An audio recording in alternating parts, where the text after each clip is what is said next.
দেখুন, যারা লক্ষ্মীর ভাণ্ডার পাচ্ছিলেন তারা সবাই অন্নপূর্ণা ভাণ্ডার পাবেন। আমি আবার রিপিট করছি, যারা লক্ষ্মীর ভাণ্ডার পাচ্ছিলেন তারাই সবাই আবার অন্নপূর্ণার ভাণ্ডার। লক্ষ্মীর ভাণ্ডার বা অন্নপূর্ণা ভাণ্ডার এই দুটোরই যা কনফিউশন ছিল তা কিন্তু দূর হয়ে গেল। কারণ আজকে ক্লিয়ার জানিয়ে দেওয়া হয়েছে যে যারা যারা লক্ষ্মীর ভাণ্ডার পেতেন তারা প্রত্যেকেই অন্নপূর্ণা ভাণ্ডারের টাকা পাবে। এখন এই যে লক্ষ্মীর ভাণ্ডার যারা ছিল তাদের জন্য কি নতুন করে অ্যাপ্লিকেশন করতে হবে?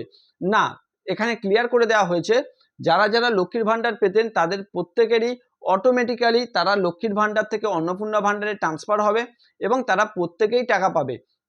কিন্তু যারা এখনো পর্যন্ত অ্যাপ্লিকেশন করেননি, মানে যারা এখনো পর্যন্ত এই লক্ষ্মীর ভাণ্ডারের টাকা পান না, তাদের জন্য কিন্তু আনতে চলেছে নতুন একটি অনলাইন পোর্টাল, যেখানে অ্যাপ্লিকেশন করতে হবে এবং অ্যাপ্লিকেশনের প্রসিডিওরটি এত সুন্দর এবং এত স্বাভাবিক করা হবে, যারা অল্প পড়াশোনা জানে সেই মহিলারাও কিন্তু চাইলে তারা অ্যাপ্লিকেশন করতে পারবে তাদের ফোনের মাধ্যমে বা যে কোনো কম্পিউটার সেন্টার থেকেই কিন্তু তারা অ্যাপ্লিকেশন করতে পারবে।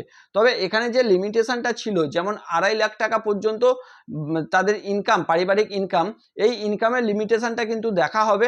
ফলে যাদের ইনকাম বেশি এবং যারা অনেক তথ্য ভুল দিয়েছিল, যারা ভারতের নাগরিক নয়, অনেক সময় ভুল তথ্য দিয়ে তারা এই লক্ষ্মীর ভাণ্ডারের টাকা পাচ্ছিলেন, তাদের ক্ষেত্রে কিন্তু অসুবিধা হতে চলেছে।